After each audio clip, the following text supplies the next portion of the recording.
The water is revealing things that were never meant to be seen again.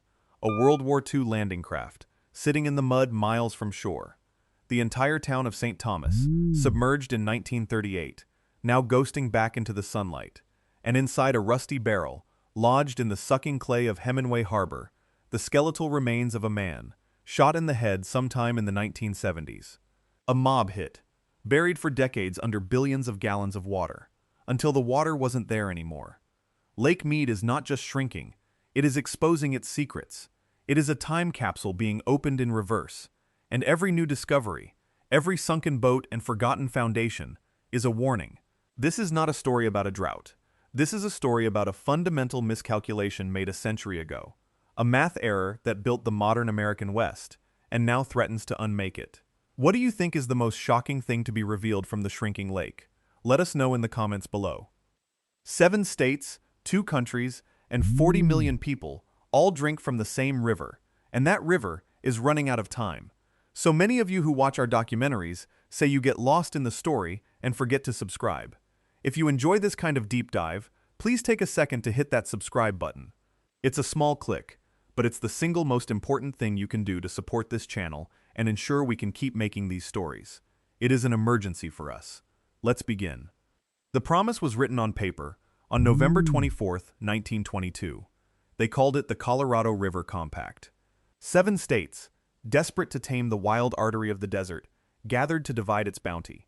They measured the flow, they did the math, and they allocated 15 million acre-feet of water between them. 7.5 million for the upper basin states of Colorado, New Mexico, Utah, and Wyoming. 7.5 million for the lower basin states of Arizona, Nevada, and California. Later, another 1.5 million would be promised to Mexico. It was an engineering dream put to paper, a blueprint for turning desert into paradise, for building cities where there was only sand, and growing crops where there was only sun. There was just one problem. The math was wrong. The measurements they used to make that promise, the very flow data that underpinned the entire legal foundation of the American Southwest, were taken during one of the wettest periods in the last 1,200 years. They were basing the future of 40 million people on a flood. They had promised more water than the river actually had. It was a structural deficit, a debt of water that would go unpaid for decades. For a long time, it didn't matter. Hoover Dam rose from the Black Canyon between 1931 and 1936, a monument of concrete and ambition. It pinned the Colorado River and created Lake Mead, the largest reservoir in the United States. Upstream, Glen Canyon Dam would do the same, creating Lake Powell. These 2 reservoirs acted as the nation's water bank accounts for the West. For decades, they held so much water that the original sin of the 1922 Compact was just a footnote in a history book. In 1983, and again in 1999, Lake Mead was essentially full, its water level kissing the 1,229-foot mark. The system worked. The cities grew.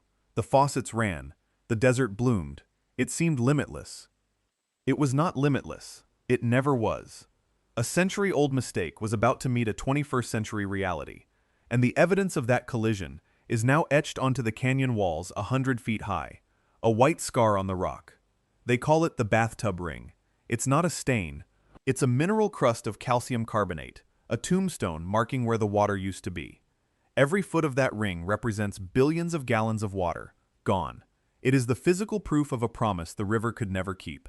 A single river system gives life to a population larger than Canada's. 40 million people depend on the Colorado. It's the water that fills glasses in Los Angeles, irrigates fields in Arizona's Imperial Valley, and keeps the lights on in Phoenix. The scale is almost impossible to comprehend, but it is built on a simple, brutal hierarchy. Not all water rights are created equal. The 1922 Compact and the laws that followed created a complex system of seniority. California got the largest share and the most senior rights. Arizona, particularly the Central Arizona Project, got junior rights. And Nevada, the state home to the glittering oasis of Las Vegas, received the smallest allocation of all. Just 300,000 acre-feet. A sliver. It's one of the most persistent myths of this crisis, that the fountains of the Bellagio and the sprawling resorts of the Las Vegas Strip are the villains. The truth is something else entirely.